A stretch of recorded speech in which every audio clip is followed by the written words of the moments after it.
பாராளுமன்ற உறுப்பினர் அர்ச்சுனா ராமநாதன் அவர்கள் மிக கேவலமான முறையிலே எங்கள் ஆத்திரமூட்டுகின்ற செயல்பாடுகளிலும் அவர் ஈடுபட்டிருந்தால் அவர் அந்த தையிட்டி போராட்டத்தை மோசமாக கொச்சைப்படுத்துகிறார். சிங்கள பௌத்த இனவாத அரசியல் தலைமைகளுக்கு இருக்கிறது அந்த காணிகள் சுவீகரிக்கப்பட போகிறது என்ற காரணத்தினால் அவரை அங்கிருந்து அச்சுறுத்தி அல்லது அவமானப்படுத்தி அவரை வெளியே அனுப்பிவிட்டு முழுமையாக மத்திக்குள் கொண்டு செல்ல வேண்டும் என்று அவர்கள் பிடிவாதமாக நின்றார்கள். அவரை வாய் மூட வைத்து இணங்கச் செய்வதற்கு அல்லது அவர் வெளியேற்றப்பட்டு அவரை அவமானப்படுத்தி வெளியேற்றிவிட்டார். அவ்வளவு அவமானப்படுத்தல்களையும் அச்சுறுத்தல்களையும் மேற்கொண்ட போதும் கூட அர்ச்சுனா ராமநாதன் அவர்கள் தெல்லிப்பளை பிரதேச அந்த என்பிபி அரசாங்கத்தினுடைய தேவையை நிறைவு செய்வதற்காகத்தான் அர்ச்சுனா ராமநாதனை சந்திரசேகரன் அழைத்து வந்த என்பிபியினுடைய அடியாட்கள் உறுப்பினராக இருக்கிற என்பிபியினுடைய உறுப்பினராக இருக்கக்கூடிய ஒரு நபர் அவர் சந்திரசேகரனுடைய ஒரு அடியாளாகத்தான் அங்கே கலந்து கொண்டிருந்தார். ஊடகவியலாளர்களை வீடியோ எடுத்து அச்சுறுத்துகின்ற செயல்பாட்டில் ஈடுபட்டிருந்தார். நான் கருத்து சொல்ல முற்பட்ட பொழுது கூட அவர் எனக்கு முன்னால் வந்து நின்று கொண்டு நான் சபையை பார்க்க விடாமல் என்னை மறைத்து கொண்டு நின்றார்களை சந்திரசேகரனுடைய தலைமையிலே வந்து இந்த என்பிபி அரசாங்கம் இங்கே அரங்கேற்றி கொண்டிருக்கிறது. இப்போ இந்த யாழ்ப்பாணம் மாவட்ட ஒருங்கிணைப்பு குழு கூட்டம் 19ஆம் தேதி நடைபெற்றது. அதற்கு முதல் நாள் தெல்லிப்பளை பிரதேச செயல ஒருங்கிணைப்பு குழு கூட்டம் நடைபெற்றிருந்தது. அந்த கூட்டத்திலும் பாராளுமன்ற உறுப்பினர் அர்ச்சுனா ராமநாதன் அவர்கள் மிக கேவலமான முறையிலே எங்களுடைய தலைவர் கஜேந்திரகுமார் பொன்னம்பலம் அவர்களை இழிவான வார்த்தைகளால் பேசி அப்பட்டமான பொய்களை அவர்களுக்கு எதிராக சொல்லி அங்கே ஒரு மிகப்பெரும் ஒரு அவதூறு பரப்புரைகளையும் ஆத்திரமூட்டுகின்ற செயல்பாடுகளிலும் அவர் ஈடுபட்டிருந்தார். என்னை பொறுத்தவரையிலே வந்து என்பிபி அரசாங்கம் தான் அவரை தயார்படுத்தி அவ்வாறு நடந்து கொள்ள செயற்படுத்துகிறது என்பதுதான் எங்களுடைய சந்தேகம். ஏனென்று சொன்னால் நீங்கள் பார்த்தீர்களாக இருந்தால் அவர் அந்த தையிட்டி போராட்டத்தை மோசமாக கொச்சைப்படுத்துகிறார். அதே போன்று அந்த தெல்லிப்பளை வைத்தியசாலையை கொண்டு செல்வதற்கு அங்கே இருக்கின்ற அனைவரும் வந்து சம்மதிக்க வேண்டும். அதை எதிர்ப்பவர்கள் எல்லோரையும் வந்து மிக கேவலமாக கொச்சைப்படுத்துகின்றார். அது அந்த ரெண்டு தேவைகளுமே வந்து அரசுக்குத்தான் இருக்கிறார். அந்த தையட்டி விகாரை காணிகளை அந்த மக்களிடமிருந்து கபலீகரம் செய்து அதை பௌத்த விகாரைக்கு கொடுக்க வேண்டும் என்கின்ற தேவை, எடுத்துக்கொள்ள வேண்டும் என்ற தேவை இராணுவத்துக்கு இருக்கிறது. சிங்கள பௌத்த இனவாத அரசியல் தலைமைகளுக்கு இருக்கிறது. அந்த நோக்கங்கள் நிறைவேற வேண்டுமாக இருந்தால் அந்த மக்கள் தாமாக விரும்பி அந்த காணிகளை வந்து கையளிக்க வேண்டும். அப்போ கையளிப்பதாக இருந்தால் அந்த மக்கள் விரும்பி அந்த விகாரைக்கு அந்த காணியை கொடுக்க வேண்டும். அல்லது அளவீடு செய்து கையளிப்பார்கள் என்கின்ற ஒரு நம்பிக்கையிலே அவர்கள் ஏமாற்றப்பட்டு அதிலே கையெழுத்து வைப்பதன் மூலமாக அதனை வைத்துக்கொண்டு அவர்கள் அந்த சுயரிப்பு நடவடிக்கை ஊடாக அந்த காணிகளை தங்கள் வசதிப்படுத்திக் கொள்ளக்கூடியதாக இருக்கும். அப்போ இந்த செயல்பாடுகளிலே வந்து நாங்கள் மக்களை ஏமாற விடாமல் மக்களுக்கு சரியான ஆலோசனைகளை வழங்கி அந்த காணிகள் அந்த மக்களுக்கு கிடைக்க செய்ய வேண்டும் என்பதிலே எங்களுடைய தலைவரும் எங்களுடைய சட்டத்தரணிகளும் குறிப்பாக காண்டிவனண்ணா மற்றும் சுகாஸ் போன்றவர்களும் அந்த சரியான ஆலோசனைகளை வழங்கி அந்த மக்களை வழிநடத்தி கொண்டிருக்கின்ற நேரத்திலே இவர்களுடைய இந்த நிகழ்ச்சி நிரல் குழம்புகிறது. கடந்த தடவை அந்த தையிட்டி காணிகளை அளப்பதற்கு இவர்கள் தந்திரோபாயமாக மக்களை ஏமாற்றி ஒரு முயற்சியை செய்திருந்தார்கள். காணிகளை விடப்போகிறோம், நீங்கள் அளவீட்டுக்கு ஒத்துழையுங்கள் என்ற அடிப்படையிலே வந்து அவர்களிடம் அந்த அளவீட்டுக்கான சம்மதத்தை கூறியிருந்தார்கள். மக்கள் அந்த அளவீட்டுக்கு ஒத்துழைக்கின்ற விதமாக வந்து அந்த விகாரைக்கு சென்றிருந்தார்கள். அங்கே அந்த விகாரை வளாகம் என்பது வந்து முழுக்க உங்கள் எல்லோருக்கும் தெரியும் வந்து இராணுவத்தினரதும் போலீஸாரதும் கட்டுப்பாட்டில் இருக்கின்ற ஒரு பிரதேசம். அங்கு யாரும் செல்ல முடியாது.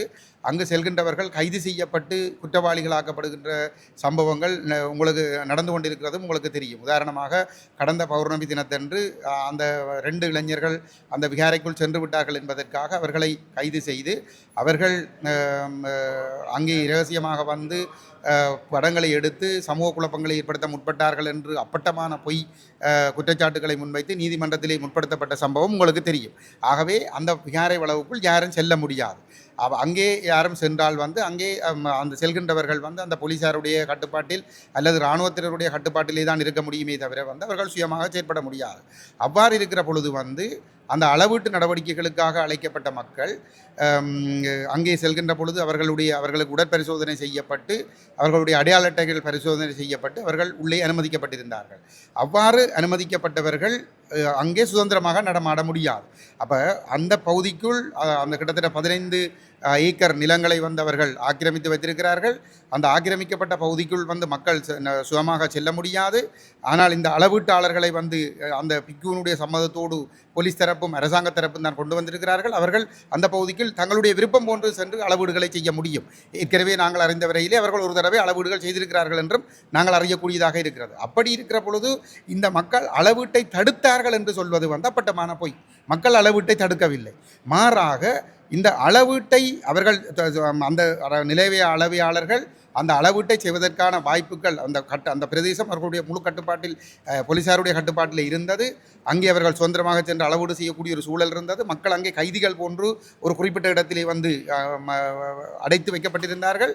அப்படிப்பட்ட ஒரு இடத்திலே வந்து அந்த அளவையாளர்கள் சென்று அளவீடு செய்யாமல் அங்கே இந்த மக்களுக்கு கொடுக்கப்பட்ட நெருக்கடி என்னவென்று சொல்லி சொன்னால், நீங்கள் இந்த அளவீடு செய்வதற்கான சம்மதத்தை தாருங்கள், எழுத்து மூலம் சம்மதத்தை தாருங்கள் என்று சொல்லி கேட்டுக்கொண்டிருந்தார்கள். அப்போ அந்த சந்தர்ப்பத்திலே அந்த மக்கள் அவர்களிடம் கேட்டுக்கொண்டார்கள் என்னவென்று சொல்லி சொன்னால், அங்கே தொல்பொருள் திணைக்களத்தைச் சேர்ந்த தரப்பிலிருந்தும் பிரத்யேகமான ஒரு அளவையாளர்கள் குழு வந்திருந்ததாக அவர்கள் அறிந்து கொண்ட போது அவர்களுக்கு ஒரு சந்தேகம் வந்து அவர்கள் எங்களுடைய சட்டத்திறனிகளோடு தொடர்பு கொண்டு ஒரு கேள்வியை கேட்டிருந்தார்கள். வந்து இவ்வாறு ஒரு நிலைமை இருக்கிறது, என்ன செய்வதென்று சொல்லி. அப்பொழுது எங்களுடைய தரப்பிலிருந்து ஒரு ஆலோசனை வழங்கப்பட்டிருந்தது.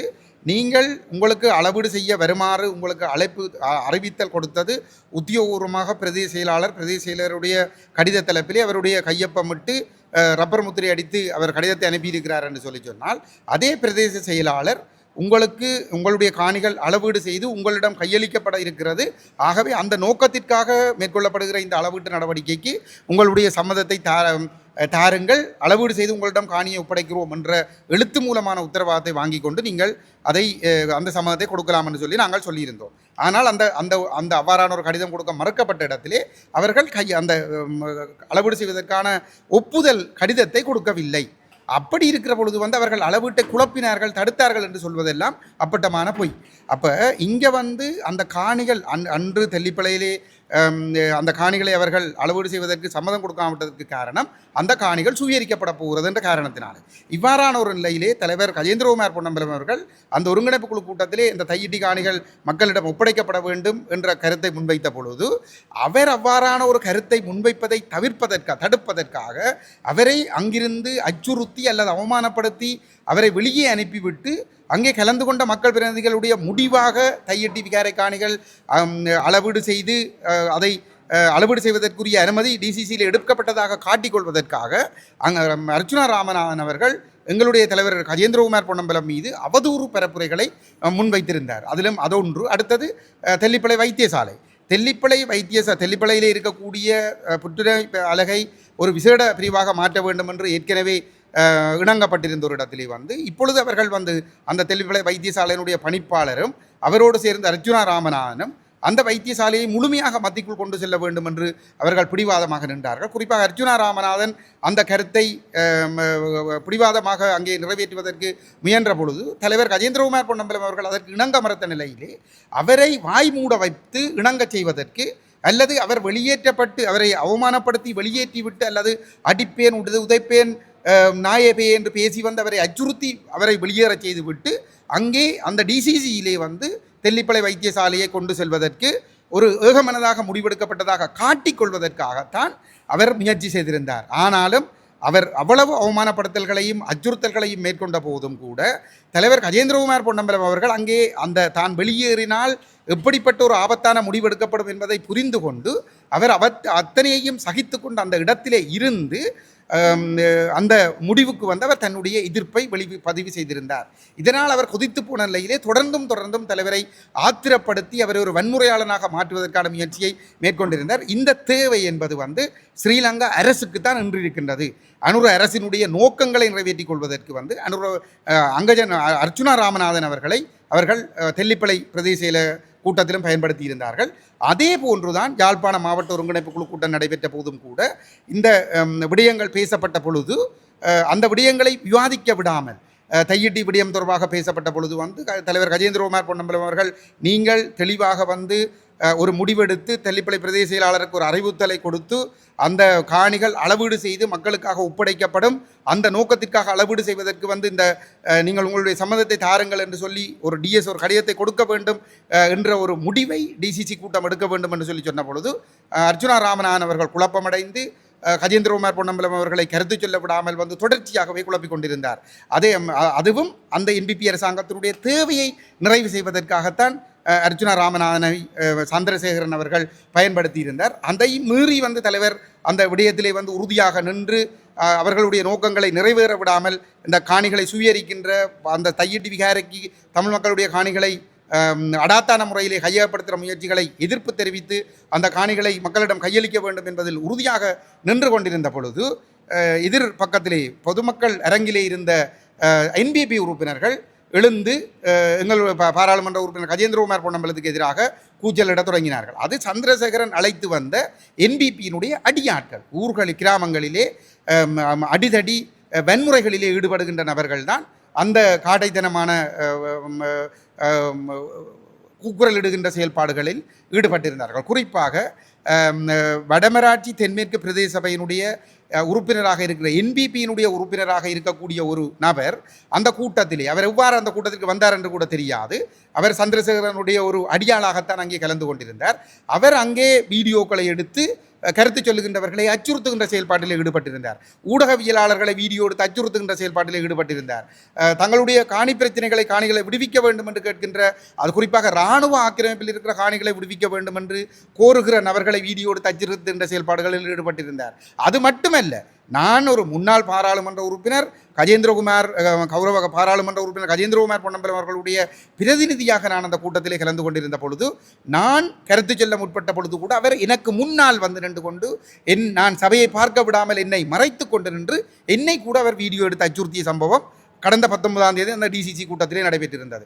இதுக்கு முன்னர் நடைபெற்ற டிசிசி கூட்டங்களிலே இவ்வாறான சம்பவங்கள் நடைபெற்றது கிடையாது. அந்த அளவுக்கு என்பிபி அச்சப்படுகிறது.